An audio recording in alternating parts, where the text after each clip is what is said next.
Hello everyone, 12th standard சிபிஎஸ்சியில் நாம் இன்றைக்கி chemistry chapter 1 தான் பார்க்க போகிறோம். சொல்யூஷன் இதில் பார்ட் 19 வீடியோ பார்க்கலாம். லாஸ்ட்டாக நம்ம எதில் முடிச்சிருந்தோம் அப்படின்னா ஆஸ்மாசிஸ்னால் என்ன அண்ட் ஆஸ்மாட்டிக் ப்ரெஷர்னால் என்னென்னு கொடுத்துருந்தாங்க. அது வரைக்கும் பார்த்துருந்தோம். இன்றைக்கி நம்ம அதோட கண்டினியூஷன் தான் பார்க்க போகிறோம். இந்த செக்ஷனோட பிகினிங்லேயே ஒரு விஷயத்தை அவங்க மென்ஷன் பண்ணியிருந்தாங்க. அதை ஆஸ்மாசிஸை பேஸ் பண்ணி எக்ஸ்பிளைன் பண்ண போகிறோம் அப்படின்னு சொல்லி கொடுத்துருக்குறாங்க. சரியா? அதாவது இந்த செக்ஷன் அப்படின்னா ஆஸ்மாசிஸ் அந்த ஆஸ்மாட்டிக் ப்ரெஷர் இருக்கு இல்லையா, அதை தான் செக்ஷன் கொடுத்துருக்குறாங்க.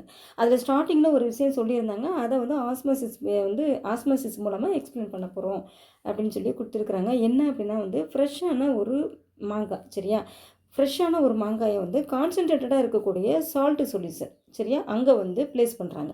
அப்படி பண்ணும்போது அது வாட்டர் லாஸ் ஆகும். அந்த மாங்காய் இருக்கு இல்லையா, அதில் வாட்டர் லாஸ் ஆகும். அப்படி லாஸ் ஆகும்போது அது சுருங்கும். அந்த மாங்காய் இருக்கு இல்லையா, அது சுருங்கி அது பிக்கிளாக மாறும். சரியா? சுருங்குறது மூலமாக நமக்கு பிக்கிள் கிடைக்குது. இந்த ப்ராசஸ் என்னன்னு சொல்கிறது அப்படின்னா ஆஸ்மாசிஸ் அப்படின்னு சொல்லி கொடுத்துருக்குறாங்க. சரியா? இப்போ நார்மலாக நம்ம வீடுகளெல்லாம் ஊறுகாய் போடுவாங்க, பார்த்துருப்பீங்க. இப்போ மாங்காய் அப்படின்னு பார்த்திங்கன்னா மாங்காயை போட்டு ஒரு 2-3 நாள் கழித்து பாருங்கள், மாங்காயை விட்டு வெளியில் உங்களுக்கு ஒரு வாட்டர் நிற்கும். ஒரு லிக்யூட் ஒன்று நிற்கும் இல்லையா, அதுதான் என்ன அப்படின்னு பார்த்தோன்னா அந்த மாங்காய் இருக்குது இல்லையா, அதிலிருந்து வெளியில் அந்த லிக்யூட். சரியா? அந்த வாட்டர் லாஸ்ன்னு சொல்லியிருந்தாங்க இல்லையா, அதுதான் அது. அந்த மாங்காயில் சால்ட் ஆட் பண்ணோடனே அந்த மாங்காயில் இருக்கக்கூடிய வாட்டர் வெளியில் வந்தது தான் அது. அதே போல் பாருங்கள், வாடிப்போன ஃப்ளவர் இருக்கு இல்லையா, அந்த வாடிப்போன ஃப்ளவர் பார்த்தோன்னா ஃப்ரெஷ் வாட்டரில் வைக்கும்போது அந்த ஃப்ளவரும் ஃப்ரெஷ் ஆகிடும் அப்படின்னு சொல்லி கொடுத்துருக்காங்க. இதுவும் ஆஸ்மாசிஸ் மூலமாக தான் நடக்குது அப்படின்னு சொல்லி கொடுத்துருக்காங்க. அடுத்து பார்த்தோன்னா கேரட்டு. இந்த கேரட்டு வாங்கி ஒரு 4-5 நாள் கழித்து பார்த்தீங்க அப்படின்னா அது ஒரு மாதிரி சுருங்கி போய் தான் கிடக்கும். அதுக்கு காரணம் பார்த்தோன்னா அட்மாஸ்பியரில் இருக்கக்கூடிய அந்த ஏர் இருக்கு இல்லையா, அந்த ஏரில் பார்த்தோன்னா அது வாட்டர் லாஸ் ஆகிறது அதுக்கு காரணம். பட் அதையும் ஃப்ரெஷ் வாட்டரில் வைக்கும்போது அது என்ன ஆகும் அப்படின்னு பார்த்தோன்னா ஃப்ரெஷ் ஆகிடும். அந்த கேரட்டும் ஃப்ரெஷ் ஆகிடும் அப்படின்னு சொல்லி கொடுத்துருக்குறாங்க. இது எல்லாமே என்ன அப்படின்னு பார்த்தீங்கன்னா வாட்டர் பார்த்தோன்னா செல்லுக்குள்ளார மூவ் ஆகிறது தான் காரணம் அப்படின்னு சொல்லி கொடுத்துருக்குறாங்க. இந்த ப்ராசஸ் தான் ஆஸ்மாசிஸ் அப்படின்னு சொல்லி கொடுத்துருக்குறாங்க. சரி, இந்த ப்ராசஸ் தான் ஆஸ்மாசிஸ் அப்படின்னு சொல்லி கொடுத்துருக்குறாங்க. அதே மாதிரி நம்ம பிளட் செல் இருக்கு இல்லையா, அதுக்குள்ளே இருக்கக்கூடிய அந்த ஃப்ளூடு அதோட ஆஸ்மாட்டிக் ப்ரெஷர் 0.9%. இது நம்ம லாஸ்ட் வீடியோவில் பார்த்துருந்தோம். இப்போ இதை விட கம்மியான கான்சன்ட்ரேஷன் கொண்ட அந்த சால்ட் வாட்டர், சரியா, அந்த சால்ட் வாட்டரில் நம்மளோட பிளட் செல்லை வைக்கும்போது அது என்ன ஆகும் அப்படின்னு பார்த்தீங்கன்னா அது வாட்டரை அதிக அளவில் எடுத்துக்கும். சரியா? வாட்டரை அதிக அளவில் எடுத்துக்கிட்டு அது என்ன ஆகும் அப்படின்னு பார்த்தீங்கன்னா வீங்கி போயிடும். சரியா? நம்மளோட பிளட் செல் வீங்கி போயிடும். இதுவும் ஆஸ்மாசிஸ் மூலமாக தான் நடக்குது அப்படின்னு சொல்லி கொடுத்துருக்குறாங்க. இதனால தான் நம்ம அதிக அளவில் சால்ட்டையோ அல்லது சால்ட் உள்ள ஃபுட்டையோ எடுத்துக்கக்கூடாது அப்படின்னு சொல்லி கொடுத்துருக்குறாங்க. அப்படி எடுத்துக்கிட்டோம் அப்படின்னு பார்த்திங்கன்னா நம்மளோட டிஷ்யூஸ் செல்ஸ் இருக்குது இல்லையா, அங்கே அதோட இன்டர்செல்லுலார் ஸ்பேசஸ் அங்கேயும் பார்த்தோன்னா அதிக அளவில் அந்த சால்ட் வாட்டர் உள்ளர போயிடும் அப்படின்னு சொல்லி கொடுத்துருக்குறாங்க. இதுவும் ஆஸ்மாசிஸ் மூலமாக தான் நடக்குது அப்படின்னு சொல்லி கொடுத்துருக்குறாங்க. பாருங்கள், இப்போ இது ஒரு செல்லு, இது ஒரு செல்லு அப்படின்னு வச்சுக்கலாம். சரியா? 2 செல்லு அப்படின்னு வச்சுக்கலாம். இந்த செல்லுக்குள்ளாரையும் அந்த சால்ட் வாட்டர் போயிடும். இந்த செல்லுக்கு இடையில இருக்கக்கூடிய அந்த ஸ்பேஸ் இருக்கு இல்லையா, இதை தான் இன்ட்ராசெல்லுலார் ஸ்பேஸ் அப்படின்னு சொல்லி கொடுத்துருக்குறாங்க. இங்கேயும் அந்த சால்ட் வாட்டர் அதிக அளவில் பார்த்தோன்னா ரிட்டென்ஷன் ஆகிடும். வாட்டர் ரிட்டென்ஷன் அப்படின்னு கொடுத்துருக்காங்களா, வாட்டர் தேக்கம் அடைச்சிரும் அப்படின்னு சொல்லி கொடுத்துருக்குறாங்க. இதனால் என்ன ஆகும் அப்படின்னு பார்த்தோன்னா நம்மளோட செல்ஸ் முழுக்க ஒரு மாதிரி பபிள்ஸ் மாதிரி வந்துடும். பபிள்ஸ் மாதிரி வீங்கி போய் வந்துடும். ஸோ இந்த டிசீஸை என்னென்னு சொல்லுவாங்க அப்படின்னா எடிமா அப்படின்னு சொல்லுவாங்க. சரியா? இந்த டிசீஸை என்னென்னு சொல்கிறாங்க அப்படின்னா எடிமா அப்படின்னு சொல்லி கொடுத்துருக்குறாங்க. இதே போல் தான் இதே ப்ராசஸை பேஸ் பண்ணி தான் இந்த சாயிலில் பார்த்தோன்னா வாட்டர் மூவ்மெண்ட் இருக்கு இல்லையா, அது அண்டு பார்த்தோன்னா பிளான்ட்டோட ரூட்டில் வாட்டர் மூவ்மெண்ட் இருக்கிறது, அதோட அப்பர் போர்ஷன் இருக்கு இல்லையா, அதில் வாட்டர் மூவ்மெண்ட் இருக்கிறது. இது எல்லாமே இந்த ஆஸ்மாசிஸை பேஸ் பண்ணி தான் மூவ் ஆகுது அப்படின்னு சொல்லி கொடுத்துருக்குறாங்க. நெக்ஸ்ட் பார்த்தீங்க அப்படின்னா மீட்டுனா இப்போ கறி, ஃபிஷ் இதையெல்லாம் நம்ம என்னென்னு சொல்லலாம், மீட் அப்படின்னு சொல்லலாம். இப்போ அதில் சால்ட்டு போட்டு அந்த மீட்டை ப்ரிசர்வ் பண்ணுவாங்க. சரியா? அதே போல் ஃப்ரூட்ஸ் எடுத்துக்கிட்டிங்க அப்படின்னா அந்த ஃப்ரூட்ஸில் சுகர் ஆட் பண்ணுவாங்க. ஆட் பண்ணி அதையும் ப்ரிசர்வ் பண்ணி வைப்பாங்க. இதெல்லாம் எதுக்கு அப்படின்னா பாக்டீரியாக்கிட்டேருந்து அந்த மீட்டையும் அந்த ஃப்ரூட்ஸையும் பார்த்தோன்னா ப்ரொடக்ட் பண்ணுறதுக்காக தான். சரியா? பாக்டீரியாக்கிட்டேருந்து அந்த மீட்டையும் அந்த ஃப்ரூட்ஸையும் ப்ரொடக்ட் பண்ணுறதுக்காக தான். இப்போ என்ன ஆகும் அப்படின்னு பார்த்தீங்கன்னா பாக்டீரியா இருக்குது இல்லையா, பாக்டீரியாவில் அந்த இந்த மீட்டில் போடுற சால்ட் இருக்கு இல்லையா, அந்த சால்ட்டு அண்ட் வந்து ஃப்ரூட்டில் போடுற அந்த சுகர் இருக்குது இல்லையா, இதை எடுத்துக்கிட்டு அந்த சுகரும் அந்த மீட்டும் எப்படி வந்து வாட்டரை வெளியில் விட்டு ப்ரிசர்வ் ஆகுதோ, இதே மாதிரி அந்த மீட்டில் அந்த ஃப்ரூட்டில் இருக்கக்கூடிய பாக்டீரியா இருக்கு இல்லையா, அதுவும் அந்த சால்ட்டையும் அந்த சுகரையும் வந்து எடுத்துக்கிட்டு அதோட பாடிக்குள்ளே இருக்கக்கூடிய வாட்டரும் லாஸ் ஆகும். சரியா, பாக்டீரியாவோட பாடிக்குள்ளே இருக்கக்கூடிய வாட்டரும் வந்து லாஸ் ஆகும். சரியா, அப்படி லாஸ் ஆகும்போது அந்த பாக்டீரியா என்ன ஆகும் அப்படின்னா சுருங்கி போய் இறந்து போயிடும். சரியா, சுருங்கி போய் இறந்து போயிடும். எப்படி வந்து உங்களுக்கு ஃப்ரூட்ஸு அண்ட் வெஜிடபிள்ஸு இது எல்லாம் வாட்டரை வந்து வாட்டரை வந்து லாஸ் பண்ணிவிட்டு எப்படி சுருங்குதோ அதே மாதிரி அதில் இருக்கக்கூடிய பாக்டீரியாவும் வாட்டரை லாஸ் பண்ணிவிட்டு சுருங்கும். ஸோ வந்து சுருங்குறதுனால அந்த பாக்டீரியா வந்து இறந்து போயிடும். சரியா, அப்படியே அந்த பாக்டீரியா வந்து இறந்து போகிறதுனால தான் நமக்கு வந்து அந்த மீட்டு அந்த ஃப்ரூட்டெல்லாம் கெட்டு போயிடாமல் நமக்கு ப்ரிசர்வ் ஆகுது. சரியா, இதுவும் ஆஸ்மாசிஸ் மூலமாக தான் நடக்குது அப்படின்னு சொல்லி கொடுத்துருக்குறாங்க. நெக்ஸ்ட்டு பாருங்கள், ரிவர்ஸ் ஆஸ்மாசிஸ் அண்டு வந்து வாட்டர் பியூரிஃபிகேஷன் அப்படின்னு சொல்லி கொடுத்துருக்குறாங்க. இப்போது ஆஸ்மாசிஸ் அப்படின்னா என்ன அப்படின்றது நமக்கு தெரியும். பியூரான சால்வெண்ட் மாலிகுல்ஸ், அதாவது வாட்டர் மாலிகுல்ஸ் வந்து பார்த்தோன்னா மெம்பரேன் வழியாக வந்து சொல்யூஷனுக்குள்ளார வந்து மூவ் ஆகும். இதை தான் வந்து பார்த்தோன்னா நம்ம ஆஸ்மாசிஸ் அப்படின்னு சொல்லுவோம். அதுவே ரிவர்ஸ் ஆஸ்மாசிஸ் அப்படின்னு வந்து பார்த்தோம்னா அந்த சொல்யூஷன் இருக்கு இல்லையா, இந்த சொல்யூஷன்லேருந்து அந்த பியூரான சால்வெண்ட் மாலிகுல்ஸ் வந்து பார்த்தோன்னா பியூர் சால்வெண்ட்டுக்குள்ளார வந்து வரும். சரியா, என்ன பியூரான சால்வெண்ட் மாலிகுல்ஸ் அப்படின்னு வந்து பார்த்திங்கன்னா, இப்போ சொல்யூஷனுக்குள்ளே இருக்கிறதும் வந்து சால்வெண்ட் மாலிகுல்ஸ் தான். சரியா, ஆனால் வந்து அதில் சொல்யூட் ஆட் பண்ணதுனால அது சொல்யூஷன் ஆயிடுச்சு. அந்த சொல்யூட் மாலிகுல்ஸ் இல்லாமல் அந்த சால்வெண்ட் மாலிகுல்ஸ் இருக்கு இல்லையா, அது மட்டும் பியூராக வந்து வெளியில் வரும். சரியா, அதனால தான் பியூரான சால்வெண்ட் மாலிகுல்ஸ் அப்படின்னு சொல்லியிருக்கிறாங்க. இதை தான் வந்து ரிவர்ஸ் ஆஸ்மாசிஸ் அப்படின்னு சொல்கிறது. இது எப்படி நடக்கும் அப்படின்னு வந்து பார்த்தோம்னா, இந்த சொல்யூஷனுக்குள்ளேயும் நம்ம வந்து பார்த்தோன்னா ஒரு ப்ரெஷர் கொடுக்குறோம் அப்படின்னு சொல்லி அந்த ஏற்கனவே பார்த்துருந்தோம் இல்லையா, அப்படி ப்ரெஷர் கொடுத்து அந்த ஆஸ்மாசிஸ் வந்து ஸ்டாப் பண்ணுறது அப்படின்னு சொல்லிட்டு அந்த மெத்தட் வந்து பார்த்தோம் இல்லையா, அந்த மெத்தட் மூலமாக தான் நம்ம வந்து ஓவர் ப்ரெஷர் கொடுக்கும்போது அந்த ரிவர்ஸ் ஆஸ்மாசிஸ் அப்படின்றது நடக்கும். சரியா, பாருங்கள், சொல்யூஷன் இருக்கு இல்லையா, அந்த சொல்யூஷனோட சைடில் வந்து ஆஸ்மேட்டிக் ப்ரெஷர் இருக்கு இல்லையா, அதை விட அதிக அளவில் ஒரு ப்ரெஷர் வந்து கொடுக்குறாங்க. சரியா, சொல்யூஷனோட சைடில் வந்து கொடுக்குறாங்க, அதாவது சொல்யூஷனில் கொடுக்குறாங்க. இதனால் வந்து இந்த ஆஸ்மோசிஸ் நடக்குது இல்லையா, அது வந்து அதோட டைரக்ஷன் இருக்குல்ல, அந்த டைரக்ஷன் வந்து ரிவர்ஸ் ஆகுது அப்படின்னு சொல்லி கொடுத்துருக்குறாங்க. இதனால் அந்த சொல்யூஷன் இருக்கு இல்லையா, அந்த சொல்யூஷன்லேருந்து பியூரான சால்வெண்ட் மாலிகுல்ஸ். சரியா, அதான் முதல்ல உங்களுக்கு சொல்லியிருந்தேன், அந்த சொல்யூட் இல்லாமல் பியூராக சால்வெண்ட் மாலிகுல்ஸ் மட்டும் வந்து சொல்யூஷனை விட்டு வந்து வெளியில் வரும். எதன் மூலமாக அப்படின்னா வந்து அந்த மெம்பரேன் இருக்கு இல்லையா, அது வழியாக வெளியில் வருது அப்படின்னு சொல்லியிருக்காங்க.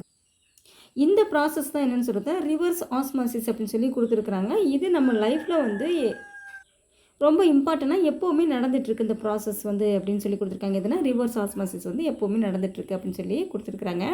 இப்போ நம்ம சீ வாட்டர் இருக்குது இல்லையா, கடல் தண்ணீர், அதிலிருந்து வந்து பார்த்திங்க அப்படின்னா வந்து இந்த ரிவர்ஸ் ஆஸ்மாசிஸ் இருக்கு இல்லையா, இதை வந்து யூஸ் பண்ணி தான் வந்து ஃப்ரெஷ் வாட்டர் வந்து எடுத்துகிட்ருக்குறாங்க. ஓகேவா, இதுக்கான ஃபிகர் தான் வந்து பார்த்தோன்னா 2.11 வந்து இருக்குது.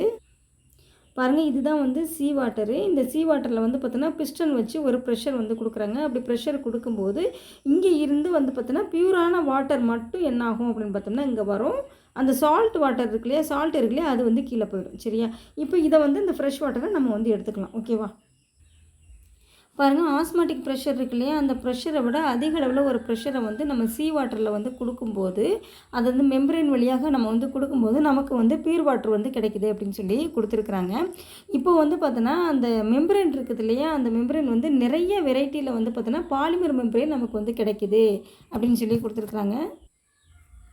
அதுபோல் இந்த ரிவர்ஸ் ஆஸ்மாசிஸ் இருக்கு இல்லையா, அதுக்கு கொடுக்கக்கூடிய அந்த ப்ரெஷர் இருக்குல்ல, அந்த ப்ரெஷர் வந்து ரொம்ப ஹையாக இருக்கணும் அப்படின்னு சொல்லி கொடுத்துருக்குறாங்க. அண்ட் வந்து பார்த்தோன்னா அந்த மெம்பரேன் இருக்கு இல்லையா, அந்த பாலிமர் மெம்பரேன் அப்படின்னு சொல்லி கொடுத்துருந்தாங்கல்ல, அந்த மெம்பரேன், இந்த மெம்பரேன் வந்து பார்த்தோன்னா செல்லுலோஸ் அசிட்டேட்டால் வந்து ஆன ஒரு மெம்பரேனாக யூஸ் பண்ணுறது தான் வந்து சூட்டபுளாக இருக்கும் அப்படின்னு சொல்லி கொடுத்துருக்குறாங்க. சரியா, ஏன்னா அந்த செல்லுலோஸ் அசிட்டேட் மெம்பரேன் இருக்கு இல்லையா, அது வந்து பார்த்திங்க அப்படின்னா வாட்டர் மாலிகுல்ஸ் இருக்கு இல்லையா, அதை மட்டும்தான் வந்து அனுப்பும். சரியா, வாட்டர் மாலிகுல்ஸ் மட்டும்தான் செல்கிறதுக்கு பர்மிஷன் கொடுக்கும். பட் வந்து பார்த்தோன்னா இந்த சீ வாட்டரில் வந்து ப்ரெசென்ட் ஆகிருக்கக்கூடிய அந்த அயன்ஸ், அந்த சால்ட், இதையெல்லாம் வந்து பார்த்தோன்னா அது வந்து த்ரோ பண்ணாது. சரியா, அது வந்து செல்கிறதுக்கு அதனோட மாலிகுல்ஸ் வந்து செல்கிறதுக்கு அது வந்து அலோவ் பண்ணாது. ஓகேவா, இப்போ இருக்க காலகட்டத்தில் நிறைய கண்ட்ரீஸில் வந்து பார்த்திங்க அப்படின்னா இந்த ப்ராசஸ், இந்த ரிவர்ஸ் ஆஸ்மாசிஸ் இருக்கு இல்லையா, அந்த ப்ராசஸை வந்து யூஸ் பண்ணி தான் வந்து நிறைய வந்து ஃப்ரெஷ் வாட்டர் சீ வாட்டர்லேருந்து எடுத்துகிட்ருக்காங்க அப்படின்னு சொல்லி கொடுத்துருக்குறாங்க. ஓகேவா, நெக்ஸ்ட்டு பாருங்கள், அப்நார்மல் மோலார் மாஸ் அப்படின்னு சொல்லி கொடுத்துருக்காங்க. இதில் ஃபஸ்ட்டு வந்து பார்த்தோன்னா, அயானிக் காம்பவுண்ட் இருக்கு இல்லையா, அதை வந்து வாட்டரில் டிசால்வ் பண்ணுறோம் அப்படின்னா,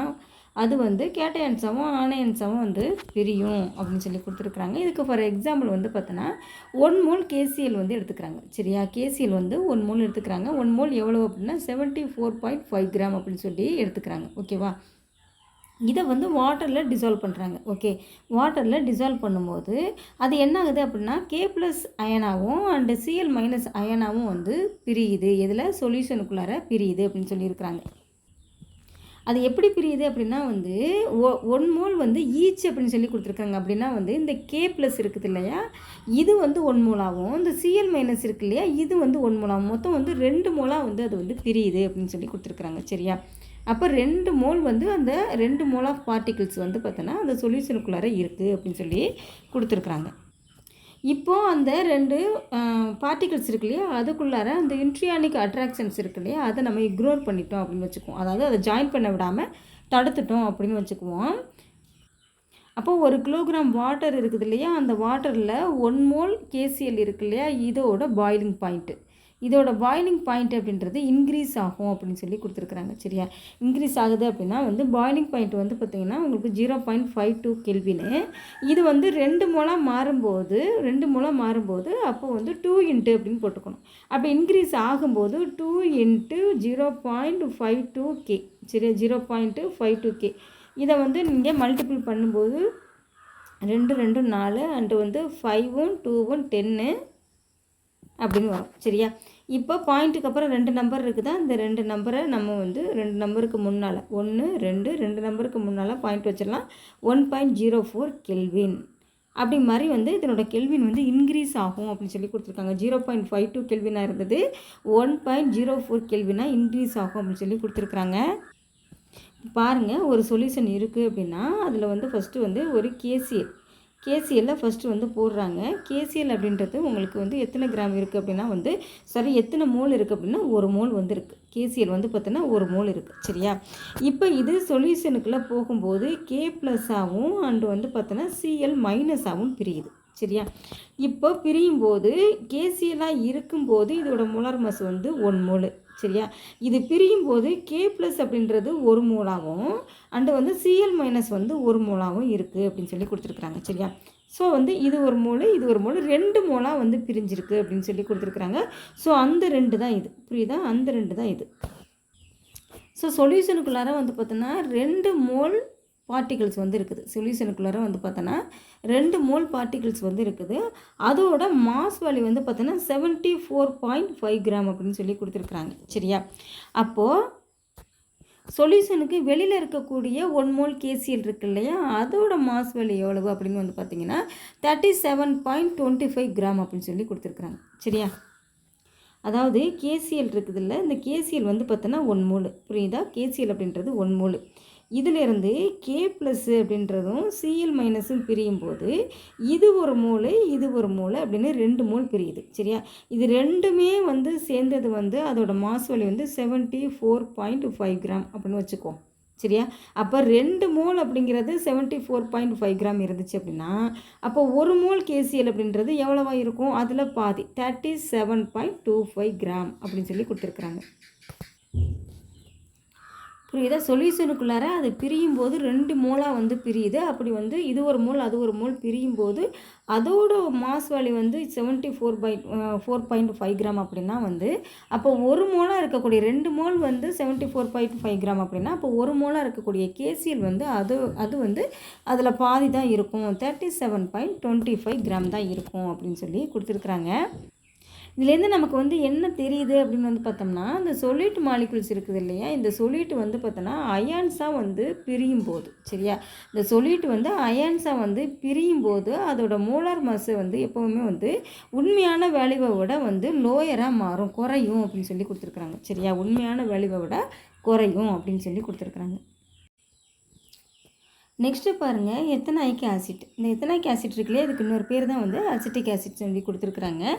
இது வந்து பென்சின் கூட என்ன பண்ணும் அப்படின்னா வந்து ஹைட்ரஜன் பாண்டை யூஸ் பண்ணி வந்து அது கூட ஜாயின் ஆகிக்கும். சரியா, அப்படி ஜாயின் ஆகும்போது அது வந்து டைமரைஸை வந்து உருவாக்குது அப்படின்னு சொல்லி கொடுத்துருக்குறாங்க. டைமரைஸ் அப்படின்னா என்ன அப்படின்னா இப்போ இந்த எத்தனைக் ஆசிட் இருக்கு இல்லையா, இதுவும் பென்சீனும் வந்து ஒன்றா சேர்றது. சரியா, ஒன்றா சேர்ந்து ஒரு புது காம்போனண்ட்டை வந்து உருவாக்குறது. அதை தான் வந்து டைமரைஸ் அப்படின்னு சொல்லி கொடுத்துருக்குறாங்க.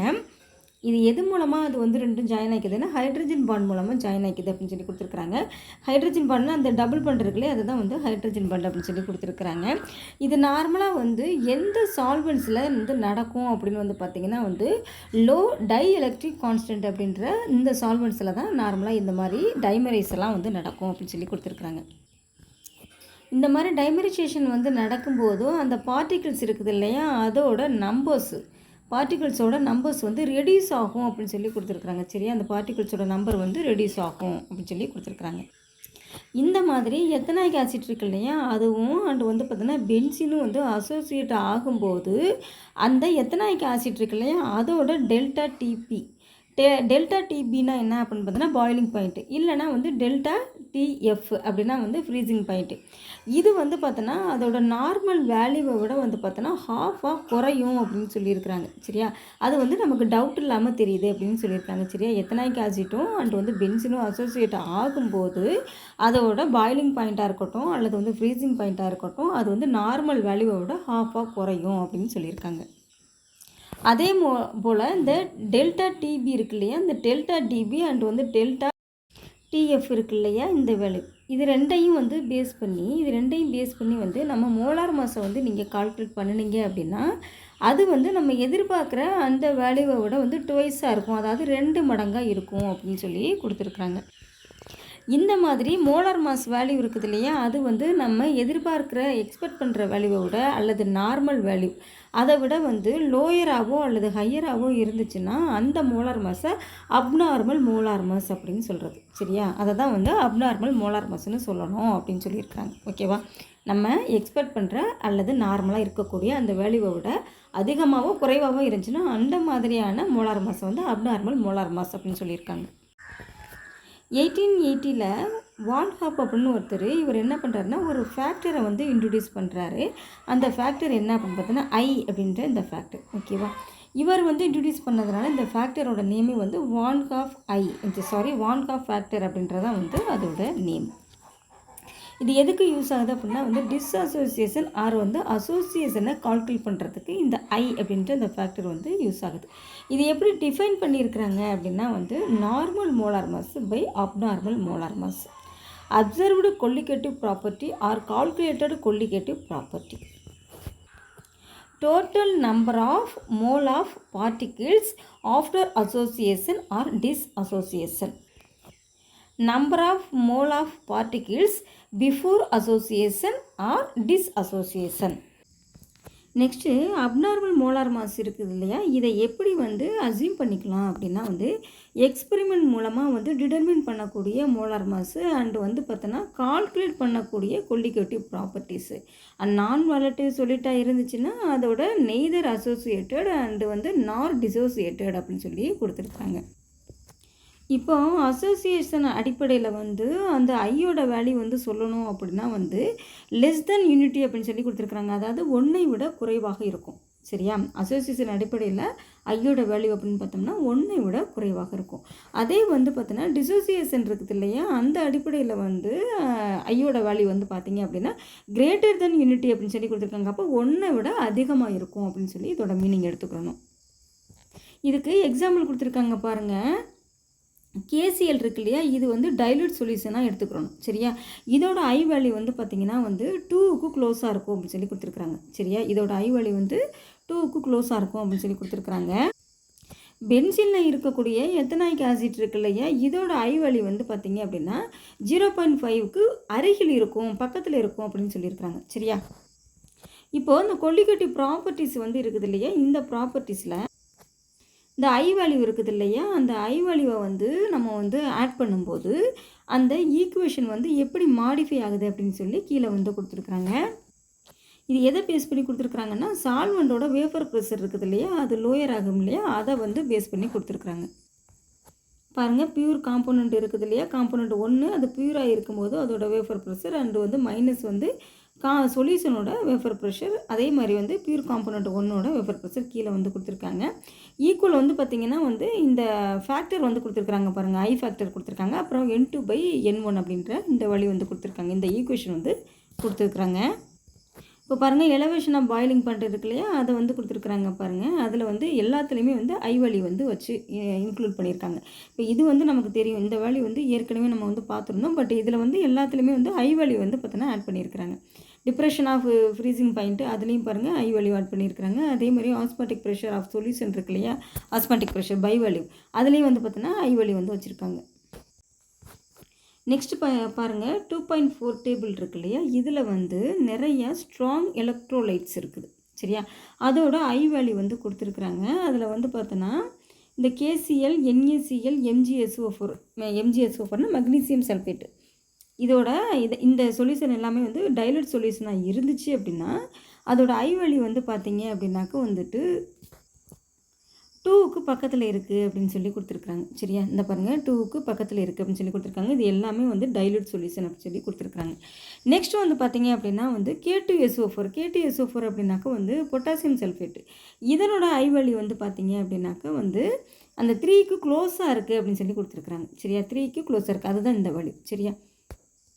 இப்போ இதோட இந்த லெசன் வந்து உங்களுக்கு முடியுது. இன்னும் உங்களுக்கு வந்து பார்த்தோன்னா ஒரு 2 கால்குலேஷன் மட்டும் வர வேண்டி இருக்குது, அவ்வளோதான். அதோட அந்த லெசனே வந்து உங்களுக்கு முடியுது. நெக்ஸ்ட் இதோட இன்றைக்கி உங்களுக்கு கிளாஸும் முடிஞ்சுது. பேலன்ஸ் கிளாஸு நெக்ஸ்ட் வீடியோவில் பார்க்கலாம். உங்களுக்கு டவுட் இருந்தால் கமெண்ட்டில் கேளுங்க. தேங்க்யூ.